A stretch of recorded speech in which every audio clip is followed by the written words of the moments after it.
Parlour میں قدم رکھتے ہی ایک ہلکی سی خوشبو نے ان کا استقبال کیا۔ اندر کا ماحول گرم اور روشن تھا۔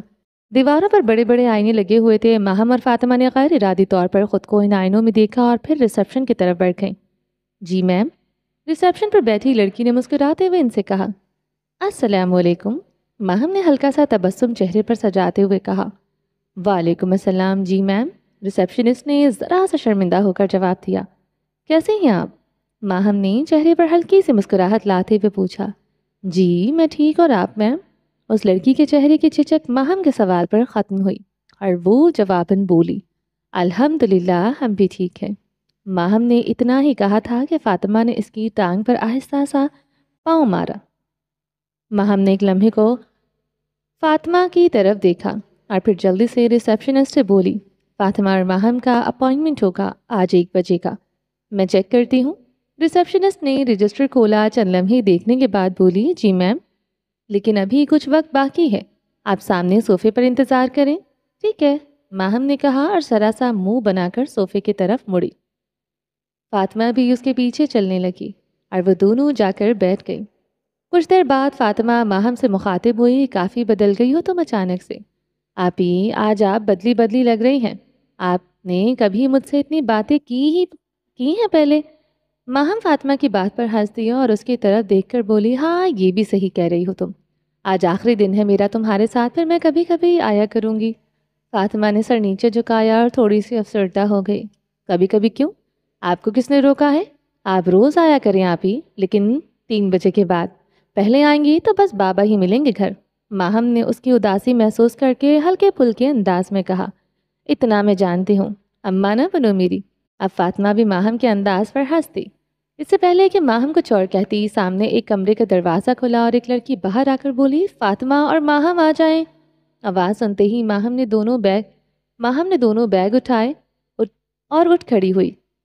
فاطمہ بھی اٹھی اور وہ دونوں کمرے میں چلی گئیں۔ ماہم ذرا جلدی تیار ہو گئی تھی۔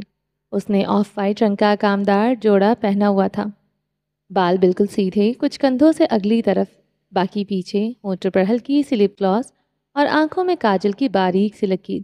چہرے پر کچھ نہیں لگوایا تھا اور اسے ضرورت بھی نہیں تھی۔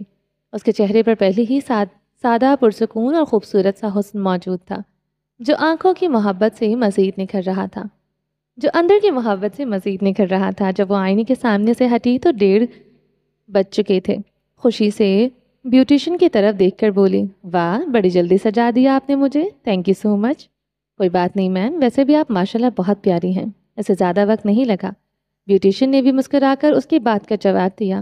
ماہم نے مسکراتے ہوئے دوپٹہ سنبھالا اور جس کرسی پر فاطمہ بیٹھی تھی اس کی طرف بڑھ گئی۔ فاطمہ اس وقت دلہن بننے کے مرحلوں سے گزر رہی تھی۔ ماہم اس کے پیچھے جا کر کھڑی ہو گئی۔ فاطمہ نے آئینے میں اسے دیکھا اور مسکرا دی، اچھی لگ رہی ہو نا؟ ماہم نے فاطمہ کو مسکراتے ہوئے دیکھا تو اپنی تعریف سمیٹنے کے لیے پوچھا، بہت۔ فاطمہ نے ہلکا سا ہنس کر کہا۔ فاطمہ کی تعریف پر ماہم تھوڑی سی شوخی ہوئی اور پھر بیوٹیشین سے پوچھا، کتنا وقت لگے گا میری بہن کو دلہن بننے میں؟ بیوٹیشین جو ماہم کی ادائیں دیکھ کر ہنس رہی تھی اس کی طرف دیکھ کر بولی، میم 1.5 گھنٹہ لگ جائے گا۔ اتنی دیر میں کیا کروں گی؟ وہ سوچ میں پڑ گئی، پھر اچانک فاطمہ کے قریب گئی اور اس کے کان میں بولی، آپ ہی میں اسامہ سے ملاؤں تب تک؟ فاطمہ نے کچھ لمحے سوچا پھر مسکرا کر بولی، جلدی آ جانا۔ ٹھیک ہے آپ ہی۔ ماہم اجازت ملنے پر خوش ہوئی، اپنا بیگ اٹھایا اور کمرے سے باہر نکل گئی۔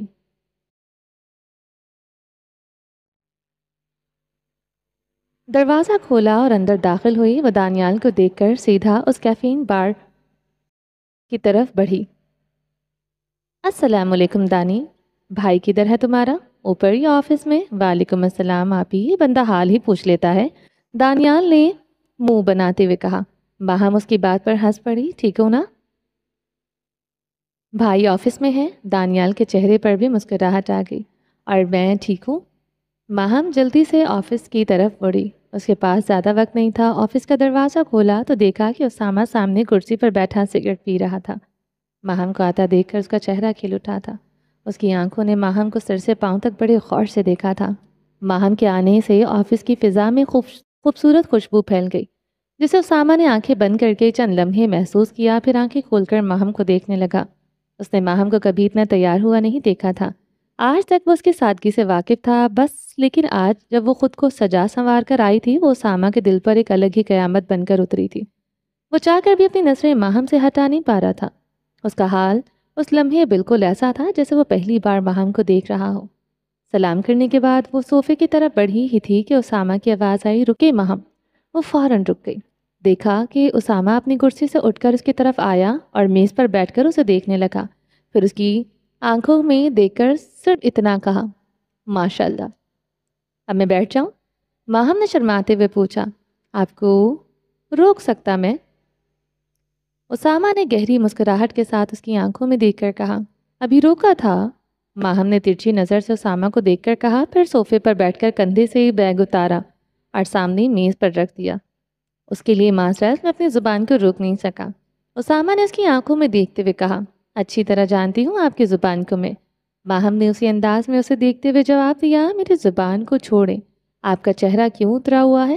اسامہ کے چہرے پر ہلکی سی سنجیدگی آ گئی۔ میں اتنا تیار ہو کر بھی اچھی نہیں لگ رہی، اس لیے۔ ماہم نے منہ بناتے ہوئے کہا۔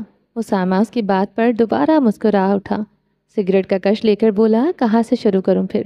کیا؟ ماہم کے چہرے پر تجسس اترا، آپ کی تعریف؟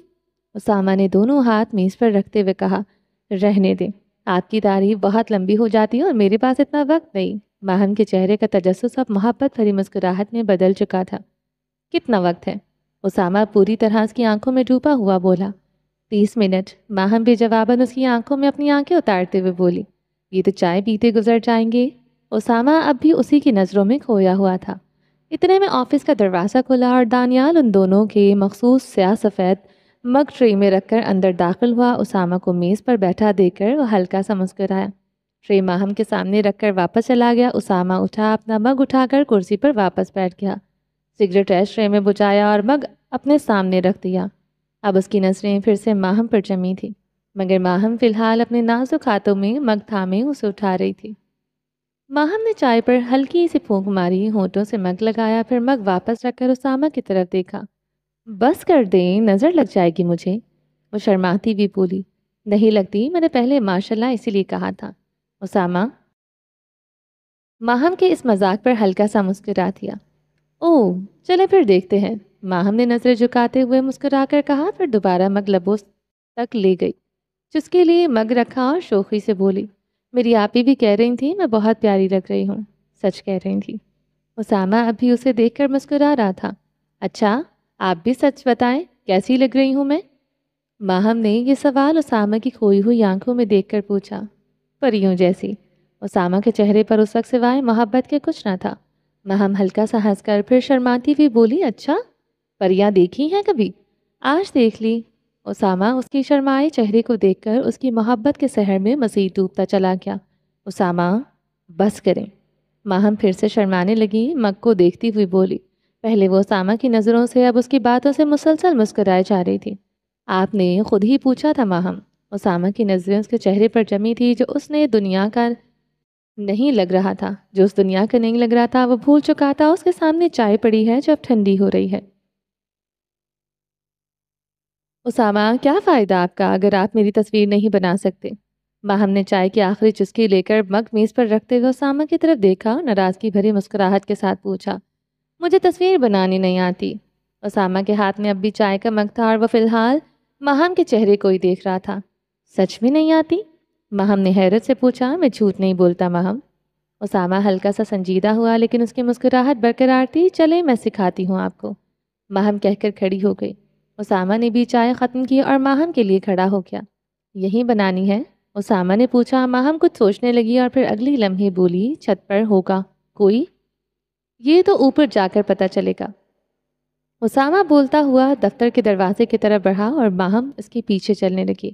وہ دونوں سیڑھیاں چڑھتے ہوئے چھت پر پہنچے تو وہاں ایک جوڑا بیٹھا تھا، جو انہیں دیکھ کر لمحے بھر کو متوجہ ہوا، پھر اپنی باتوں میں مشغول ہو گیا۔ اسامہ نے انہیں دیکھا، لیکن اس سے پہلے کہ وہ اسامہ کی نظروں کو محسوس کرتے اس نے اپنی نظریں ہٹا لی تھیں۔ البتہ ماہم کا دیکھنا وہ دیکھ چکے تھے۔ یہاں تو لوگ ہیں۔ ماہم اسامہ کے قریب ہو کر آہستہ سے بولی۔ خیر ہے، اسامہ نے جواب دیا اور چھت کے کنارے کی طرف بڑھ گیا۔ پھر ماہم کو اشارہ کر کے بولا، یہاں کھڑی ہو جائیں آپ۔ ماہم بالکل سیدھی کھڑی ہو گئی اور بیگ سے موبائل نکال کر اسامہ کو دینے لگی۔ لیکن اسامہ پہلے ہی اپنا موبائل نکال کر کیمرہ آن کر چکا تھا۔ آپ اپنے موبائل میں بنائیں گے؟ ماہم نے پوچھا۔ میں بھیج دوں گا آپ کو۔ ماہم اس کی بات سمجھ کر مسکرانے لگی اور بیگ رکھوانے کے لیے ایک میز کی طرف بڑھی، لیکن اسامہ نے اپنا ہاتھ آگے کیا اور بولا، بیگ مجھے پکڑا دیں۔ ماہم نے اپنا بیگ اسے تھمایا اور اسامہ نے وہ بیگ پیچھے پڑی میز پر رکھ دیا، پھر موبائل ہاتھ میں لے کر کھڑا ہو گیا۔ آگے؟ اس نے ماہم کی طرف سوالیہ نظروں سے دیکھا۔ اب بس آپ نے تصویریں کلک کرنی ہیں، پوز میں خود ہی بنا لوں گی، ماہم نے شوخی سے کہا اور اپنی کمر پر ہاتھ رکھ کر مختلف پوز بنانے لگی۔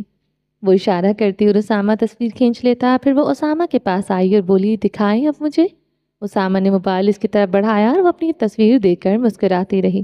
اچھی آئی ہیں سب، اور آپ کہتے رہے ہیں کہ آپ کو تصویر بنانا نہیں آتی، وہ اسامہ کی طرف دیکھ کر بولی۔ جو میں نے کیا وہ تو کوئی بھی کر سکتا ہے، اسامہ نے بغیر کسی تاثر کے اس کے چہرے کی طرف دیکھتے ہوئے جواب دیا۔ ماہم نے تیرچھی نظر سے اسے دیکھا، پھر بغیر کچھ کہے فرنٹ کیمرہ آن کیا اور بولی، ادھر کھڑے ہوں، اب اکٹھی بناتے ہیں۔ اسامہ ماہم سے کچھ پیچھے ہو کر کھڑا ہو گیا اور ماہم نے ہاتھ فضا میں بلند کر کے کچھ سیلفیاں لی، پھر اپنا چہرہ موڑ کر سنجیدگی سے اسامہ کی طرف دیکھنے لگی۔ کیا ہوا؟ اسامہ نے خود کو دیکھتے پایا تو پوچھا۔ وہی مسکراہٹ لاہیں چہرے پر؟ ماہم نے ہلکی سی ناراضگی سے کہا۔ کون سی؟ اسامہ نے معصومیت سے پوچھا، جو کچھ دیر پہلے آ رہی تھی مجھے گھورتے ہوئے۔ اسامہ یہ سنتے ہی ہلکا سا مسکرانے لگا اور ماہم بھی مسکرا کر دوبارہ تصویریں کھینچنے لگی۔ 3 بجے ماہم دوبارہ پارلر میں داخل ہوئی اور سیدھی اس کمرے کی طرف بڑھی جہاں فاطمہ تیار ہو رہی تھی۔ آئینے کے سامنے بیٹھی لال اور سنہری جوڑے میں وہ بہت خوبصورت لگ رہی تھی۔ بالوں کی کچھ لٹیں اسے گالوں سے چھیڑ چھاڑ کر رہی تھی اور مہندی لگے ہاتھ اس نے اپنی جھولی میں رکھے ہوئے تھے۔ ماہم کو آتا دیکھ کر فاطمہ نے آئینے میں ماہم کی طرف دیکھا، جس کا چہرہ پہلے سے زیادہ کھلا کھلا محسوس ہو رہا تھا۔ ماہم فاطمہ کو آئینے میں دیکھتی ہوئی اس کے پیچھے جا کر کھڑی ہوئی، اس کے کندھے پر ہاتھ رکھ کر بولی، وہ آپ تو مجھ سے بھی زیادہ حسین لگ رہی ہیں۔ اس کے لہجے میں ہلکی سی شرارت تھی۔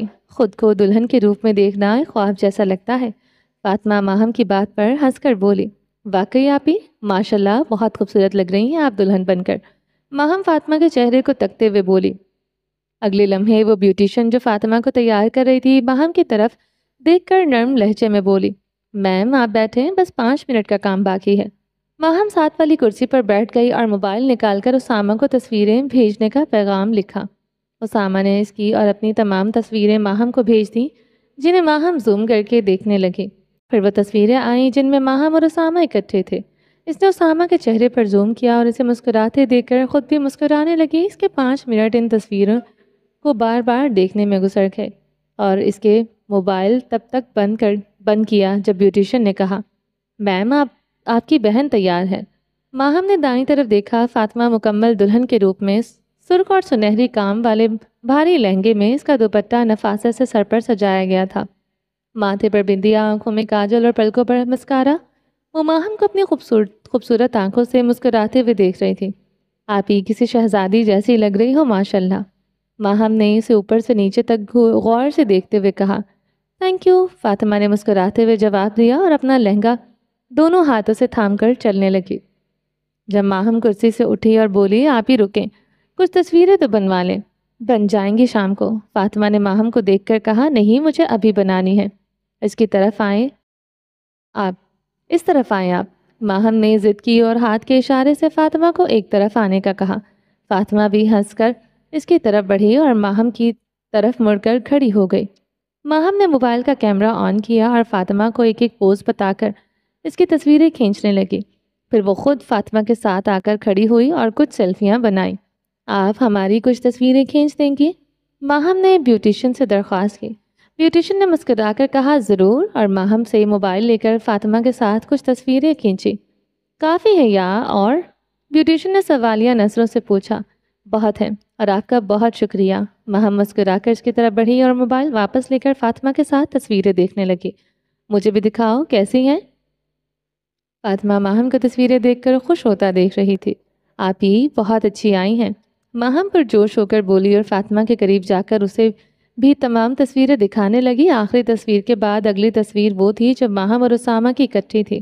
ماہم کو جب تک اپنی غلطی کا احساس ہوا دیر ہو چکی تھی، لیکن اس نے کوئی ہچکچاہٹ ظاہر نہیں کی کیونکہ فاطمہ سے وہ پوچھ کر گئی تھی۔ خود کو قابو میں رکھتے ہوئے اس نے اسامہ اور اپنی تصویر دکھانا جاری کے رکھی۔ فاطمہ جو بہت غور سے ان تصویروں کو دیکھ رہی تھی آنکھیں سکیڑتے ہوئے بولی، کہیں دیکھا ہے شاید اس لڑکے کو میں نے۔ کہاں آپی؟ ماہم نے حیرت سے پوچھا۔ یاد نہیں آ رہا، بس لگ رہا ہے ایسا۔ خیر چھوڑو اسے، اب ہمیں جانا چاہیے، 1.5 گھنٹہ باقی ہے بس۔ فاطمہ کی نظر جب ماہم کے موبائل پر وقت پر پڑی تو وہ جلدی سے بولے۔ ماہم نے فاطمہ کی بات پر موبائل بند کیا، فوراً اپنا اور فاطمہ کا بیگ اٹھایا، اپنے کپڑے ایک بیگ میں ڈالے اور بیوٹیشین کا شکریہ ادا کر کے کمرے سے باہر آ گئے۔ ریسیپشن پر آ کر فاطمہ نے ماہم سے اپنا بیگ لیا اور ڈیبٹ کارڈز نکال کر ادائیگی کی۔ فاطمہ ماہم کے پیچھے پیچھے اپنا لہنگا تھامے چل رہی تھی۔ ماہم نے تمام بیگ ایک ہاتھ میں لیے اور دوسرے ہاتھ سے شیشے کے دروازے پر دباؤ ڈالا جو کھل گیا۔ باہر نکل کر ماہم نے دروازہ تھام لیا تاکہ فاطمہ بھی نکل آئے، پھر اس کے بعد دروازہ خود بخود بند ہو گیا۔ باہر کا ماحول ابھی تک دھند کی لپیٹ میں تھا۔ فاطمہ اور ماہم کے منہ سے سانسیں لیتے ہوئے بھاپ نکل رہی تھی جو کچھ لمحوں بعد دھند میں گم ہو جاتی۔ انہوں نے فوراً خود کو سردی کے باعث سمیٹا اور جلدی سے کار کی طرف بڑھی۔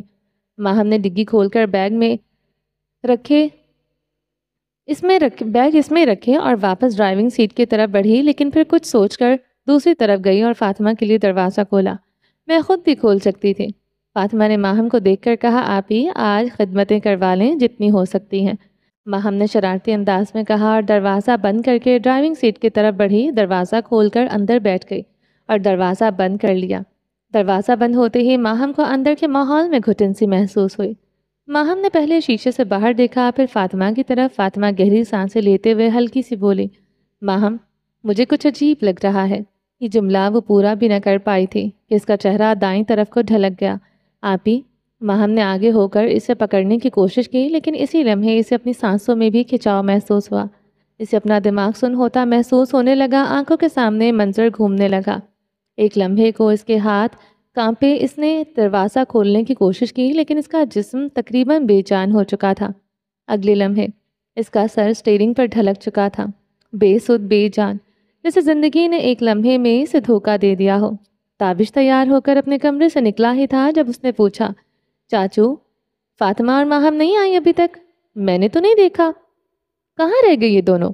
4 بج گئے ہیں۔ تابش بڑبڑاتا ہوا کمرے میں واپس گیا، اپنا موبائل چارجنگ سے اتار کر فوراً فاطمہ کے نمبر پر کال ملائی۔ کافی دیر فون بجتا رہا، پھر کال اٹھائی اور دوسری طرف سے مردانہ آواز آئی، ہیلو کون؟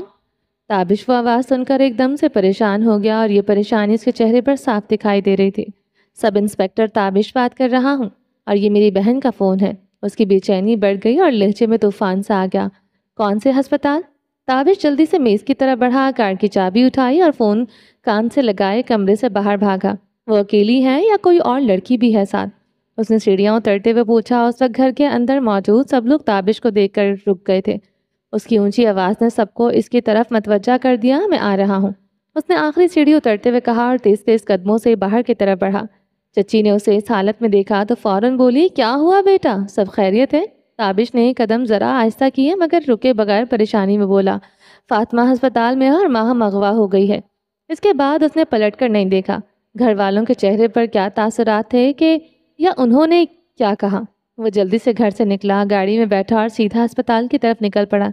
دھند کی وجہ سے گاڑی تیز نہیں چلا پا رہا تھا۔ آگے کچھ جا کر سگنل پر اس نے بریک لگائی، پھر جیسے ہی کچھ سوچا فوراً فون نکالا، جمال کا نمبر ملایا، اسپیکر پر ڈالا اور فون ڈیش بورڈ پر رکھتے ہی گاڑی دوبارہ چلا دی کیونکہ سگنل سبز ہو چکا تھا۔ ہاں تابی، اسپیکر سے جمال کی آواز گونجی، جمال ماہم اغوا ہو گئی ہے۔ تابش کے لہجے میں اب پریشانی، خوف اور فکر سب کچھ شامل تھا اور یہی حال اس کے چہرے کا بھی تھا جس پر پسینہ آنے لگا تھا۔ کیا کہہ رہا ہے، کیسے اور کب؟ جمال کے لہجے میں بھی حیرت اتر آئی تھی۔ وہ فاطمہ کو پارلر لے کر گئی ہوگی، وہیں کچھ ہوا ہے، باقی تفصیل اسپتال جا کر پتہ چلے گی۔ تابش ایک ہی سانس میں بولا۔ اس کا غصہ بڑھ رہا تھا کیونکہ وہ چاہتا تھا کہ گاڑی اڑا کر ہسپتال پہنچ جائے، مگر دھند اسے 20 کلومیٹر فی گھنٹہ سے زیادہ رفتار کی اجازت نہیں دے رہی تھی۔ ہسپتال کیوں جا رہا ہے اور فاطمہ کہاں ہے؟ اب پریشانی جمال کے لہجے میں بھی نمایاں ہو گئی تھی۔ فاطمہ کے پاس ہی جا رہا ہوں، ہسپتال۔ تابش نے اسٹیئرنگ پر زور سے ہاتھ مار کر ہارن بجایا، غصے میں اوورٹیک کرنے کا خطرہ مول لیا اور گاڑی سے آگے نکل گیا۔ میں بھی پہنچ رہا ہوں، جمال نے کہا اور کال کاٹ دی۔ کال کے کٹتے ہی اسے گھر سے کال آنا شروع ہو گئی۔ اس نے اپنا موبائل سائلنٹ پر لگایا اور واپس ڈیش بورڈ پر رکھ دیا۔ تقریباً آدھا گھنٹہ لگ گیا تھا تابش کو ہسپتال پہنچنے میں، حالانکہ یہ 10 منٹ کا سفر بھی نہیں تھا، مگر آج قسمت اس کا ساتھ نہیں دے رہی تھی۔ جب سے زماد اس کی زندگی میں واپس آیا تھا، اس نے گاڑی پارک کی، فوراً باہر نکلا اور ہسپتال کے داخلی دروازے کی طرف بھاگا۔ شکر ہے اس نے فاطمہ کو اغوا نہیں کیا۔ وہ خود سے ہلکا سا بولا اور ہسپتال میں داخل ہو گیا۔ ریسیپشن پر جا کر اس نے پوچھا، ابھی کچھ دیر پہلے کوئی لڑکی آئی ہے ایمرجنسی میں؟ ریسیپشن نے معلومات دی اور وہ سیدھا اسٹوڈیو کی طرف دوڑا۔ دوسرے فلور پر پہنچا تو کوریڈور میں کچھ پولیس والے کھڑے نظر آئے۔ وہ دوڑتا ہوا ان کی طرف بڑھا اور سیدھا اس انسپیکٹر کے پاس گیا جس نے اسے کال کی تھی۔ کہاں ہے میری بہن؟ اس کا سانس پھولا ہوا تھا۔ یہ سوال اس نے بڑی مشکل سے کیا تھا۔ انہیں جنرل وارڈ میں شفٹ کر دیا گیا ہے۔ ڈرنے کی ضرورت نہیں ہے، بس بے ہوش کیا گیا تھا۔ انسپیکٹر ذاکر نے تابش کو پہچان لیا اور تسلی آمیز لہجے میں بولا۔ تابش ذاکر کی بات سنتے ہی جنرل وارڈ کی طرف بڑھا جو سامنے ہی تھا۔ اس نے دور سے دروازہ کھولا، مریضوں کو خیال کیے بغیر اونچی آواز میں پکارا، فاطمہ! وہاں کھڑی ایک نرس نے ہاتھ کے اشارے اور الفاظ کے ساتھ روکا، سر آہستہ بولے، یہاں مریض ہے۔ تابش نے اس کی بات سنی انسنی کی اور سامنے دیکھا ایک بیڈ پر اس کی بہن پڑی تھی، مگر وہ فاطمہ نہیں بلکہ ماہم تھی۔ تابش کے قدم وہیں رک گئے۔ جو پریشانی اور فکر ابھی تک اسے فاطمہ کے لیے تھی، اب وہ کئی گنا بڑھ گئی تھی۔ جو چند لمحوں بعد اسے احساس ہوا کہ کسی نے کندھے پر ہاتھ رکھا ہے۔ پیچھے مڑ کر دیکھا تو یہ انسپیکٹر ذاکر کا ہاتھ تھا۔ وہ رہی آپ کی بہن۔ ذاکر نے ماہم کی طرف اشارہ کیا۔ نہیں، یہ وہ نہیں ہے۔ تابش بکلائے ہوئے لہجے میں بولا، کیا مطلب یہ وہ نہیں ہے؟ ذاکر کے چہرے پر تجسس ابھرا۔ وہ اس کی آنکھیں سکیڑ کر تابش کی طرف دیکھا، جس کے فون پر میں نے کال کی تھی وہ کہاں ہے؟ تابش کی بکلاہٹ اب بھی برقرار تھی۔ ہمیں ان کے بیگ سے 2 فون ملے اور انہی میں سے ایک پر آپ کی کال آئی تھی۔ ذاکر کے لہجے میں تھوڑا سا سکون آیا۔ یہ آپ کی بہن نہیں؟ ساتھ ہی اس نے سوال بھی کر دیا، یہ بھی میری بہن ہے، تابش نے جلدی سے کہا اور وارڈ سے باہر نکل گیا۔ ذاکر بھی اس کے پیچھے باہر آ گیا۔ پولیس والے ہونے کے ناطے وہ تابش کو تسلی دینے کو کوشش کر رہا تھا۔ تابش باہر فون کال کان سے لگائے کھڑا تھا۔ کچھ دیر بعد بولا، کہاں ہے تو؟ ماہم نہیں، فاطمہ اغوا ہوئی ہے۔ میں اس کمینے کو چھوڑوں گا نہیں۔ اس کے لہجے میں اب شدید غصہ تھا۔ یہاں بے ہوش پڑی ہے، تابش نے غصے میں کہا اور فون کاٹ دیا۔ کہاں ملی ہے آپ کو؟ تابش نے لہجہ قدرے ہلکا کر کے ذاکر سے پوچھا۔ ہمیں نہیں ملی، ہم تو سیدھا ہسپتال آئے ہیں، یہ انہیں ہسپتال لانے والا شخص ہے۔ ذاکر نے دائیں طرف بیٹھے شخص کی طرف اشارہ کیا جو گارڈ کی وردی میں تھا اور اغوا اور غور سے تابش کو دیکھ رہا تھا۔ تابش غصے میں اس کی طرف بڑھا اور تیز لہجے میں بولا، کہاں ملی یہ تجھے؟ تابش آرام سے، میں سمجھ سکتا ہوں تمہاری بہن کا معاملہ ہے، لیکن جو اندر ہے اسے ہسپتال لانے والا یہی شخص ہے۔ بجائے اس کے کہ تم شکریہ کہو، تم اسی پر بھڑک رہے ہو، ذاکر نے لہجہ سخت کرتے ہوئے کہا۔ ذاکر کی بات سن کر تابش نے خود کو قابو میں کیا اور اب کہ اس کے لہجے میں نرمی تھی۔ کہاں ملی یہ تمہیں؟ جی میں ڈیوٹی پر کھڑا تھا تو دیکھا کہ کسی نے اس بیوی کو گاڑی سے سڑک پر پھینکا اور گاڑی چلی گئی۔ میں بھاگتا ہوا پہنچا تو دیکھا بیوی کے سر سے خون نکل رہا ہے اور وہ بے ہوش تھی۔ میں نے اپنے ساتھی کو آواز دی، ہم نے بیوی کو سائڈ پر کیا، ہوش میں لانے کی کوشش کی، لیکن پھر میں نے 1122 کو کال کر دی۔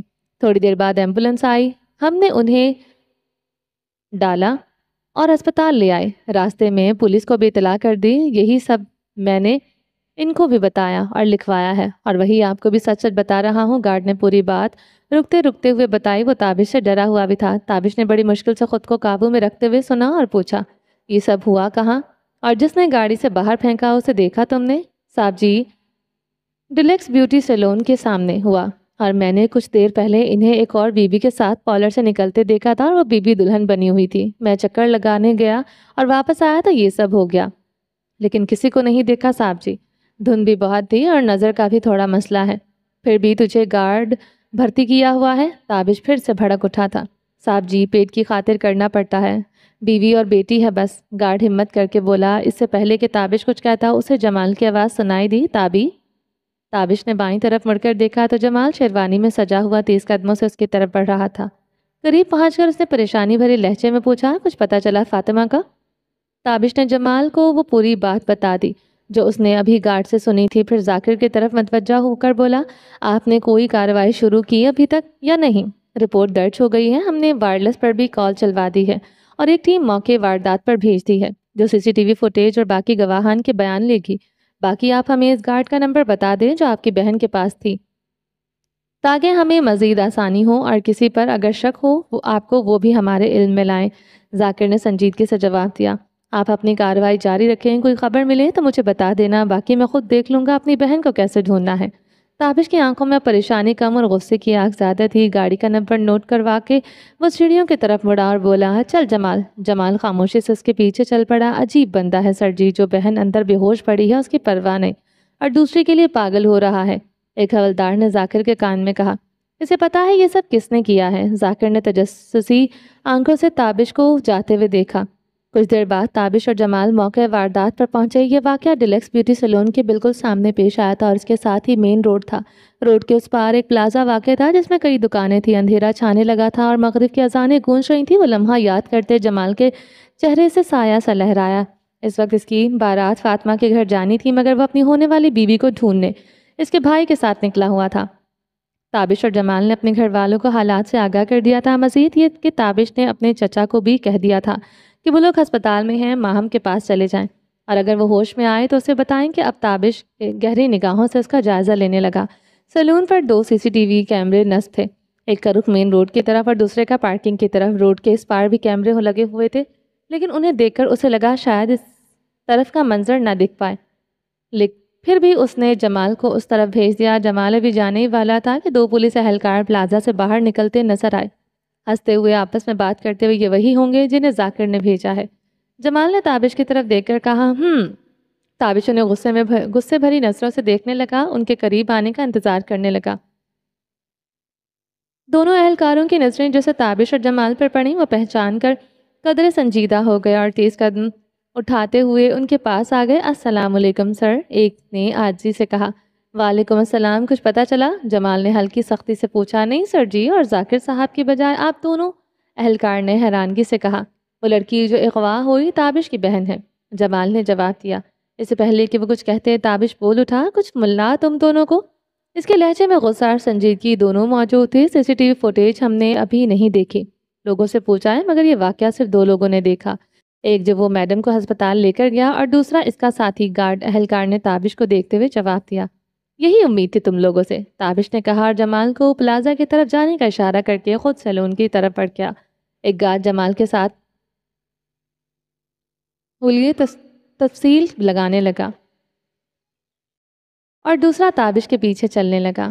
سیلون کے سامنے پہنچ کر تابش رک گیا اور دونوں کیمروں کو غور سے دیکھا۔ دونوں کیمروں کی لائٹ بند تھی۔ اس نے مزید غور کیا تو پتہ چلا دونوں کیمروں کی تاریں توڑی ہوئی تھیں۔ وہ تیزی سے سیلون میں داخل ہوا اور ریسیپشن پر جا کر پوچھا، مینیجر کہاں ہے تمہارا؟ ریسیپشن نے تابش اور اس کے ساتھ پولیس اہلکار کو آتے دیکھ کر فوراً اندازہ لگایا کہ یہ لوگ ابھی کچھ دیر پہلے ہی ریسیپشنسٹ نے تابش اور اس کے ساتھ پولیس اہلکار کو آتے دیکھا اور فوراً اندازہ لگا لیا کہ لوگ ابھی کچھ دیر پہلے والے واقعے کی تفتیش کے لیے آئے ہیں۔ خود کو سنبھالتے ہوئے بولی، مینیجر نہیں ہے، آنر ہے اس سیلون کی۔ کہاں ہے وہ؟ تابش نے آنکھوں میں غصہ ڈال کر پوچھا۔ ادھر، اپنے آفس میں۔ اس نے بائیں طرف ایک کمرے کی جانب اشارہ کیا۔ تابش فوراً اس کی طرف بڑھا اور دروازہ کھول کر اندر داخل ہو گیا۔ سامنے کرسی پر ایک 35 سالہ خاتون بیٹھی موبائل میں مصروف تھی۔ اچانک تابش اور اہلکار کو آتے دیکھ کر چونک کر کھڑی ہو گئی۔ پولیس والے کو دیکھ کر وہ سمجھ گئی تھی کہ یہ وہی تفتیشی معاملہ ہے، اس لیے زیادہ نہ گھبرائے۔ آپ آنر ہے سیلون کی؟ تابش کا لہجہ اب نرم تھا۔ جی میں ہوں، بولیے، وہ سنجیدگی سے بولی۔ آپ کو معلوم ہے ابھی کچھ دیر پہلے آپ کے سیلون کے باہر ایک اغوا کا واقعہ ہوا ہے؟ تابش نے پوچھا۔ جی میرے علم میں ہے، وہ تابش کی آنکھوں میں آنکھیں ڈال کر بولی۔ آپ کے سیلون کی CCTV کی تاریں ٹوٹی ہوئی دیکھی میں نے باہر۔ تابش نے بھی اس کی آنکھوں میں دیکھتے ہوئے کہا، یہ بھی مجھے معلوم ہے، آج صبح ہی ٹوٹی تھی، لیکن میں نے شکایت درج کروا دی ہے، کل تک ٹھیک ہو جائیں گی۔ اور خاتون روپ سے دوبارہ کرسی پر بیٹھ گئی۔ اس کا انداز دیکھ کر تابش کے دماغ میں غصے کی لہر دوڑ گئی، مگر پھر خود پر قابو رکھتے ہوئے بولا، آپ نے چیک کیا کس نے توڑی ہے؟ میں نے فوٹیج دیکھی تھی، لیکن کوئی نظر نہیں آیا، بس اچانک دونوں کیمرے بند ہو گئے اور ابھی بھی اسی انداز سے تابش کو گھور رہی تھی۔ کیا میں وہ فوٹیج دیکھ سکتا ہوں؟ تابش نے اس بار ہلکے سے درخواست بھرے لہجے میں کہا۔ ضرور۔ وہ اپنی جگہ سے اٹھی اور تابش کے پیچھے چل پڑا۔ کچھ دیر بعد تابش سیلون سے باہر نکلا۔ اس کے چہرے پر افسردگی، نا امیدی اور غصے کی ملی جلی کیفیت تھی۔ جیسا کہ آنر نے بتایا تھا، کیمرے بند ہونے سے پہلے کسی کا بھی چہرہ فوٹیج میں نظر نہیں آیا تھا۔ جانے سے پہلے اس نے وہاں کام کرنے والی لڑکیوں سے بھی مختصر پوچھ کر پوچھ گچھ کر لی تھی، مگر وہاں سے بھی اسے مایوسی ہی ملی تھی۔ باہر نکل کر اس نے فون نکالا جس پر مختلف لوگوں کی مس کالز لگی ہوئی تھیں۔ اس نے ساری نوٹیفیکیشن سوائپ کی اور ایک نمبر ڈھونڈ کر کال ملائی۔ Hello sir, sub inspector Tabish, اس نے خود کو سنبھالتے ہوئے عاجزی بھرے لہجے میں کہا۔ جی سر، میری بہن ہے وہ، آج اس کی شادی تھی، لیکن یہ سب اس کی آواز میں ہلکا سا دکھ بھی شامل ہو گیا تھا۔ میں یہی موجود ہوں، ابھی نہیں، یہاں کچھ نہیں ملا۔ عبید صاحب سے بات کر کے دیکھ لیں سر جی۔ اب اس کے لہجے میں مزید التجا آ گئی تھی۔ ٹھیک ہے سر، بہت شکریہ کہہ کر اس نے کال کاٹ دی۔ اتنے میں جمال آتا دکھائی دیا، مگر اس کے چہرے سے تابش سمجھ گیا تھا وہ بھی خالی ہاتھ لوٹا ہے۔ اس کی طرف سے سی سی ٹی وی اس طرف کا منظر نہیں دکھا رہے تھے، لیکن پھر بھی میں نے فوٹیج چیک کر لی ہے، کچھ نہیں ملا۔ جمال مایوس لہجے میں بولا۔ ادھر کا سی سی ٹی وی صبح کاٹا گیا تھا۔ تابش کی آواز میں بھی وہی افسردگی تھی۔ صبح مطلب وہ نگرانی کر رہا تھا؟ جمال کی آنکھیں ایک دم پوری کھل کر رہ گئی تھیں اور پھر اس نے سر جھکا کر گہری سوچ میں ڈوب گیا تھا۔ ہاں، اسے سب معلوم تھا، فاطمہ کون سے سیلون میں آئے گی، کب آئے گی اور کیسے آئے گی۔ تابش نے اس کی طرف دیکھتے ہوئے کہا جدھر فاطمہ کو اغوا کرنے کے بعد گاڑی گئی تھی۔ اب کیا کریں؟ جمال نے بے بسی سے پوچھا۔ امین صاحب سے بات ہوئی ہے میری، وہ کہہ رہے ہیں کہ ٹریفک کیمروں سے چیک کروا رہے ہیں کہ تاکہ پتہ چلے کہ گاڑی کس طرف گئی ہے۔ فی الحال یہی آخری امید ہے، یا پھر ضمانت خود کو یہ پیغام دے تو اگلا قدم اٹھائیں۔ تابش کے لہجے میں بھی تھکن اور بے بسی تھی۔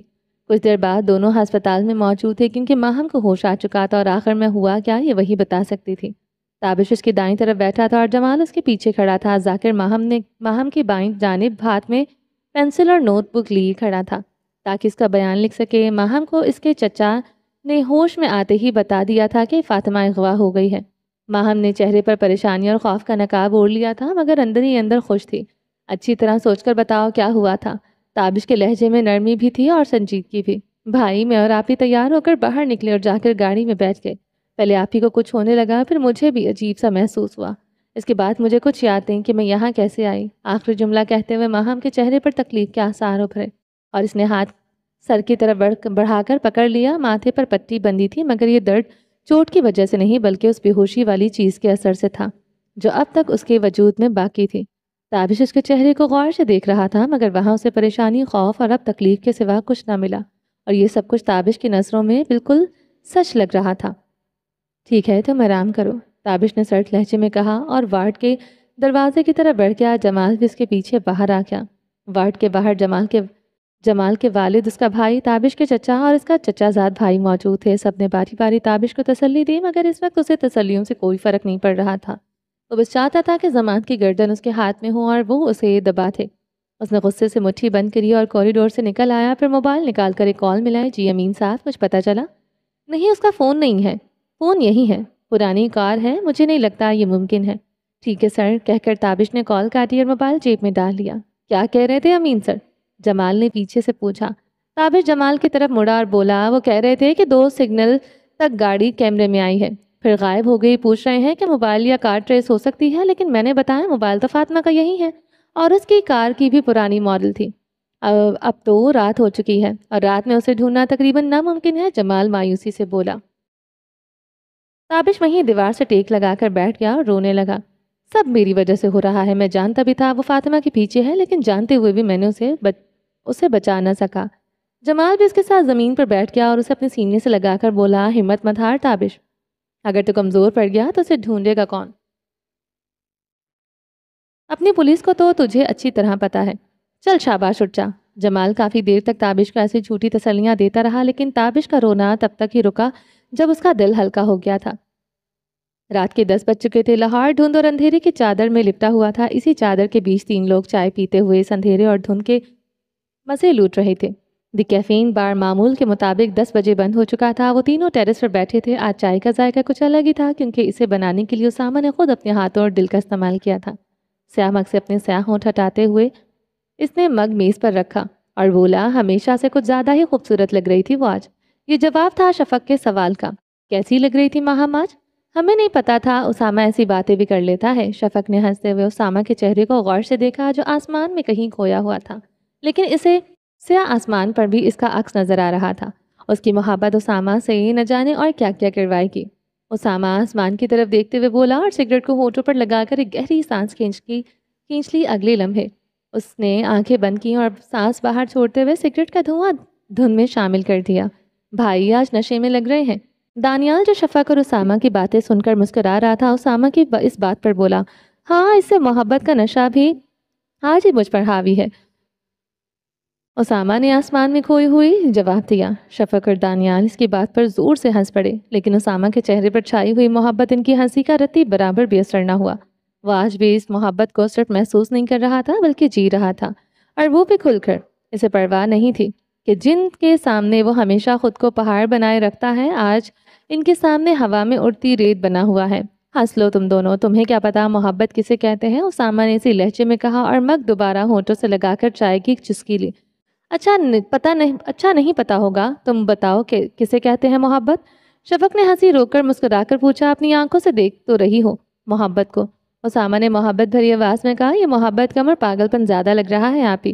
دانیال نے شفق کو آنکھ مار کر کہا اور اسامہ کے چہرے کو غور سے دیکھنے لگا کہ شاید وہاں کوئی تبدیلی آئے، لیکن کچھ نہ بدلا، وہ تو اسامہ پہلے سے ہی ہے۔ شفق ہنس کر بولی، آپ کہنا چاہتی ہیں میرے بھائی شروع سے پاگل ہے؟ دانیال نے شرارت سے کہا، اس کی محبت میں مجھے پاگل کہلانا بھی منظور ہے۔ اسامہ اچانک سنجیدہ ہوا اور دونوں کو باری باری ترچھی نظر سے دیکھ کر بولا۔ دانیال اور شفق اس کی نظر کا انداز دیکھ کر ایک لمحے کے لیے سنجیدہ ہو گئے۔ انہیں لگا یہ آخری بات اسامہ کو بری لگ گئی، لیکن اگلے ہی لمحے اس کے ہونٹ پر مسکراہٹ دیکھ کر ان کے چہروں پر بھی تسکین اتر آئی۔ وہ اچھی طرح جانتے تھے کہ اسامہ تاثر کے اس کھیل میں ماہر ہے، مگر پھر بھی ایک بار یہ سب اپنی آنکھوں کے سامنے ہوتا دیکھ کر ڈر جاتے تھے، اور جو ان کی سب سے زیادہ پرواہ کرتا تھا اکثر انہیں ڈرا دیتا تھا، کبھی باتوں سے، کبھی اپنی سوچوں سے، اور کبھی صرف آنکھوں سے۔ تم نے اس وقت یہ کوٹ کیوں پہنا ہوا ہے؟ اسامہ نے شفق کو گھورتے ہوئے سنجیدہ انداز میں پوچھا۔ لو جی، 2 بار بتا چکی ہوں، آج میری نائٹ ڈیوٹی ہے۔ شفق اب پرسکون ہو کر بولی، بھائی اس وقت کسی اور دنیا میں تھے۔ دانیال نے شرارت سے کہا۔ اسامہ نے آخری سگریٹ کا آخری کش لیا اور خالی مگ میز پر رکھتے ہوئے بولا، جاؤ پھر میرا سر کیوں کھا رہی ہو تاکہ مجھے رات کو بھوک نہ لگے۔ شفق پھر سے چھیڑنے کے موڈ میں آ گئی تھی، اپنے مریضوں کا سر کھاؤ جا کر۔ اسامہ بیزاری سے بولا اور اٹھ کر سیڑھیوں کی طرف چل پڑا۔ آج صحیح قابو آئے تھے بھائی، دانیال نے شفق کے قریب ہو کر دھیمے دھیمے لہجے میں کہا۔ میں نے سن لیا، اسامہ کی سنجیدہ آواز ان کے کانوں میں پڑی اور وہ مسکراتا ہوا سیڑھیوں سے اتر گیا۔ شفق اور دانیال بھی اٹھے اور خاموشی سے اس کے پیچھے چل پڑے۔ آہستہ بولا کرو شفق۔ شفق نے اٹھتے ہی دانیال کے سر پر ہلکا سا تھپڑ مارا اور کہا۔ آدھی رات ہو رہی تھی اور لاہور کی سڑکوں پر دھند کا راج تھا۔ اسی دھند میں تابش اپنی گاڑی دوڑانے کی کوشش کر رہا تھا، مگر کچھ نظر نہ آنا اس کی رفتار کی راہ میں رکاوٹ بنا ہوا تھا۔ اس کا دماغ اس وقت صرف ایک ہی بات پر اٹکا تھا کہ کسی طرح فاطمہ کا کچھ پتہ چل جائے۔ وہ پاگلوں کی طرح اپنے آس پاس ہر گاڑی کو دیکھ رہا تھا۔ تابی، ایسا کرنے سے وہ مل نہیں جائے گی۔ اس کے ساتھ فرنٹ سیٹ پر بیٹھے جمال نے کہا، تو اور کیا کروں میں؟ تابش چیخ کر بولا۔ مجھے بھی نہیں پتا، شاید ہمیں انتظار کرنا چاہیے، جمال افسردگی سے بولا۔ انتظار؟ کس چیز کا؟ کہیں سے فاطمہ کی لاش کی خبر آنے کا؟ تابش نے یہ بات کہتے ہوئے ہنسنے کی کوشش کی۔ جمال اس کی ہنسی پر حیران ہوا اور اسے دیکھنے لگا۔ یہ کیا کہہ رہا ہے یار، تو پاگل تو نہیں ہو گیا؟ ہاں ہو گیا پاگل، میرا بس نہیں چل رہا، پورے شہر کو آگ لگا دوں۔ تابش کی ہنسی اچانک غائب ہوئی اور پھر غصے میں آ گیا۔ ایسا کرنا ممکن ہوتا بھی تو اس سے فاطمہ واپس نہ آتی۔ جمال پھر سے دکھی لہجے میں بولا۔ جمال کچھ تو سوچ یار، میرا دماغ اس وقت کام نہیں کر رہا۔ اب تابش کے لہجے میں التجا اور بے بسی آ گئی تھی۔ جمال اس کے بدلتے ہوئے رنگ دیکھ کر فاطمہ سے زیادہ اس کے لیے فکر مند ہو رہا تھا، اور تھوڑا سا اپنے لیے بھی، کہیں تابش گاڑی کہیں دے نہ مارے۔ سوری یار، میرے پاس بھی اس وقت کوئی حل نہیں۔ تابش نے جواب میں کچھ نہ کہا، مگر چند لمحوں بعد اس نے اچانک گاڑی کی بریک لگا دی۔ گاڑی سٹارٹ چھوڑ کر وہ باہر نکلا اور فٹ پاتھ پر جا کر کھڑا ہوا۔ جمال، جسے اچانک گاڑی رکنے سے جھٹکا لگا، جلدی سے سنبھالا اور گاڑی سے اتر کر اس کے پیچھے گیا۔ قریب پہنچتے ہی اسے تابش کے رونے کی آواز سنائی تھی۔ وہ آہستہ ہو گیا اور خاموشی سے اس کے ساتھ کھڑا ہو گیا۔ کچھ دیر رونے کے بعد تابش نے روتے ہوئے کہا، جمال کس بات کی سزا دے رہا ہے یار؟ وہ صرف رشتہ دینے سے ہی انکار کیا تھا میں نے اس کو۔ جمال یہ سن کر اور زیادہ افسردہ ہو گیا۔ اسے دوست بنانا ہماری سب سے بڑی غلطی تھی تابش، اور یہ سزا اسی کی ہے۔ تو مجھ سے بدلہ لینا آ کر فاطمہ کو کیوں اغوا کیا ہے اس نے؟ تابش بچوں کی طرح بلکنے لگا۔ تابش قابو میں رکھ یار، وہ شاید یہی تکلیف تجھے دینا چاہتا ہے جسے تو خود پر حاوی ہونے دے رہا ہے۔ جمال نے اس کے کندھے پر مضبوطی سے ہاتھ رکھتے ہوئے کہا۔ یہ سن کر تابش کے رونے کی آواز رک گئی، لیکن وہ بولا کچھ نہیں۔ چند لمحے بعد اس نے چہرہ صاف کیا اور کہا، میں اسے اس سے بھی زیادہ تڑپاؤں گا۔ ممکن نہیں، اس کا کوئی نہیں ہے جو وہ ایسی تکلیف سے گزرے۔ جمال نے سنجیدگی سے جواب دیا، پھر میں سر امین کو پوری معلومات دینے لگا ہوں کہ وہ ضماد ہی ہے جو ان سب کے پیچھے ہے۔ اب مجھے پرواہ نہیں ہے میرے اپنے جرم بھی اگر بے نقاب ہو جائیں تو۔ تابش نے پوری سنجیدگی سے کہا، اس کا کیا فائدہ ہوگا اگر ضماد پھر بھی نہ ملا؟ جمال کو اس کی بات سن کر اپنی فکر بلاحق ہو گئی، کیونکہ وہ تابش جتنا نہیں مگر ضماد کے ساتھ کئی سنگین جرائم میں ملوث تھا۔ تیرے پاس انتظار کے علاوہ اور کوئی راستہ ہے؟ تابش نے اس کی آنکھوں میں دیکھتے ہوئے کہا۔ جمال نے بھی خود پر قابو پایا اور اسی کی آنکھوں میں دیکھ کر جواب دیا، نہیں، لیکن آج رات انتظار کر لے۔ اگر کل تک فاطمہ کی کوئی خبر نہ آئی، جو دل میں آئے وہ کر لینا۔ تابش نے چہرہ سیدھا کیا اور نرم لہجے میں بولا، پتہ نہیں کس حالت میں ہوگی وہ بیچاری، ٹھیک ہوگی اور وہ کچھ نہیں کرے گا، بس اس کے ذریعے تجھے تکلیف دینے کی کوشش کر رہا ہے، جمال نے سوچ کر کہا۔ تابش بس اتنا ہی کہہ کر خاموش ہو گیا۔ دونوں کچھ دیر وہیں کھڑے رہے، پیچھے سے گاڑیاں گزرتی رہیں مگر وہ اپنی اپنی سوچوں میں کھوئے رہے۔ دونوں کو اپنے انجام کا سوچ کر خوف آ رہا تھا۔ اس خوف کے سحر سے جمال پہلے نکلا اور بولا، چل واپس اسپتال چلتے ہیں۔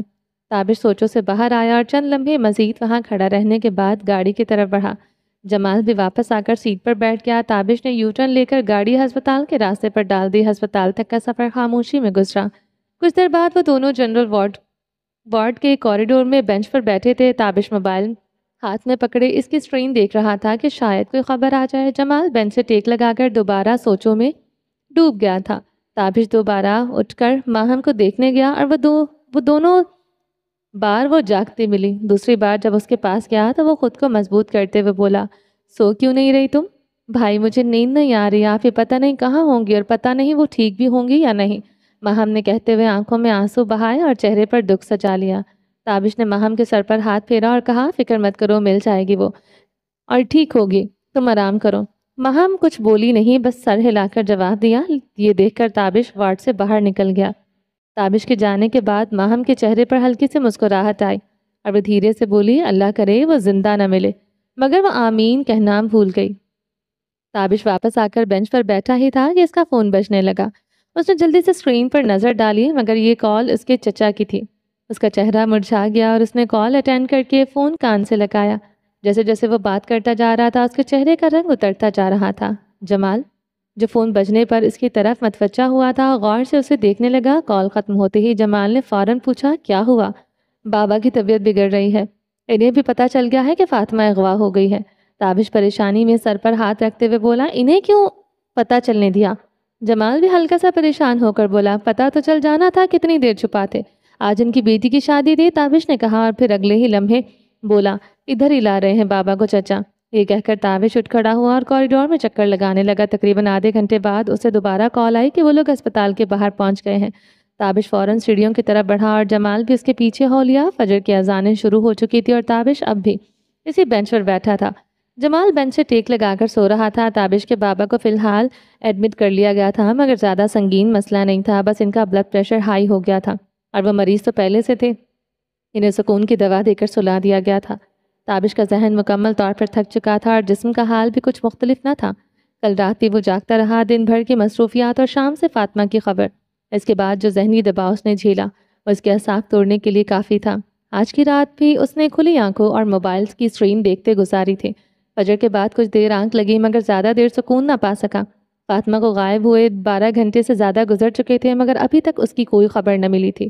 نہ اچھی نہ بری۔ 10 بجے کے قریب ماہم اور اس کے بابا کو ہسپتال سے ڈسچارج کر دیا گیا تھا۔ ماہم، تابش اور اس کے بابا تابش کی گاڑی میں گھر کی طرف روانہ ہوئے جبکہ ان کا کزن اور چچا کی گاڑی میں نکلے۔ جمال نے بھی اپنی گاڑی سٹارٹ کی اور پیچھے لگ گیا۔ 3 گاڑیوں کا یہ قافلہ کچھ فاصلہ بنائے ہوئے تابش کے گھر کی جانب بڑھ رہا تھا۔ دھند آج بھی خاصی تھی مگر کل رات کی خوفناک دھند سے ذرا کم، شاید روشنی کی وجہ سے، کیونکہ اندھیرے کا اپنا ایک خوف ہوتا ہے جو کچھ دلوں پر راج کرتا ہے۔ تابش کی گاڑی سب سے آگے تھی۔ جیسے ہی دھند میں لپٹا ہوا اس کا گھر واضح ہوا، اسی لمحے اس گھر کے سامنے فاطمہ کی گاڑی بھی نظر آئی۔ اس کا دل ایک لمحے کو رک گیا اور اگلے ہی لمحے اس نے گاڑی روک دیا۔ وہ تقریباً گھر کے سامنے پہنچ چکا تھا۔ ماہم کی نظر بھی فاطمہ کی گاڑی پر پڑی، مگر اس کے دل میں خوف یا فکر کے بجائے تجسس ابھرا۔ تابش نے جلدی سے گاڑی کا دروازہ کھولا، پاگلوں کی طرح فاطمہ کی گاڑی کی طرف بھاگا، چیختا ہوا۔ فاطمہ ماہم نے اپنا کھیل شروع کیا، نقاب اوڑھ کر گاڑی میں اتری اور آہستہ قدموں سے تابش کے پیچھے ہوئی۔ اس کا وجود فی الحال کمزور محسوس کر ہو رہا تھا، مگر اسے مزید کمزور دکھانا تھا۔ پھر اس نے بڑی مشکل سے حلق سے آواز نکالتے ہوئے ایسے لہجے میں پکارا، آپی۔ اس سے پہلے کہ وہ گاڑی تک پہنچتی، تابش نے فاطمہ کی گاڑی سے کے ہینڈل پر ہاتھ رکھ کر اسے کھولنے کی کوشش کی۔ وہ کھل گیا۔ جیسے ہی دروازہ کھلا، فاطمہ کا سر باہر کو جھلک آیا، جیسے اس نے اسے دروازے کی ٹیک دے کر بٹھایا ہو۔ تابش کے قدم فوراً جھک گئے، گھٹنے زمین پر ٹکاتے ہوئے اس نے فاطمہ کا سر اپنے بازو میں لے لیا۔ جمال، تابش کا کزن اور اس کے چچا سب اپنی گاڑیوں سے نکلے اور تابش کو باہر نکلتا دیکھ کر اس کے پیچھے بڑھے، مگر جیسے ہی ان کی نظر فاطمہ کے چہرے پر پڑی جو اس وقت تابش کے بازو میں تھا، ان کے قدم وہیں رک گئے۔ ماہم بھی فاطمہ کا چہرہ دیکھ کر وہیں چٹک گئی۔ فاطمہ کے سر پر ایک بال بھی موجود نہ تھا، نہ ہی اس کے جسم پر کوئی کپڑا سوائے دلہن والے دوپٹے کے جو اس کے گرد لپٹا ہوا تھا، مگر اس سے ڈھانپنے کے لیے کافی نہ تھا۔ وہ بے ہوش تھی اور تابش بے اختیار آنسو بہاتے ہوئے اسے اٹھانے کی کوشش کرتے ہوئے چیخ رہا تھا، فاطمہ، فاطمہ، فاطمہ۔ اس منظر میں سب سے پہلے حرکت ماہم میں آئی۔ اس نے اپنا دوپٹہ اتارا اور فاطمہ کی طرف بڑھی۔ اس نے دوپٹہ فاطمہ کے سینے پر ڈالا اور اس کے چہرے پر انتہا کی سنجیدگی چھا گئی۔ ماہم کو آگے بڑھتا دیکھ کر باقی لوگ بھی آگے آئے، مگر انہیں سمجھ نہیں آ رہی تھی کہ کیا کریں۔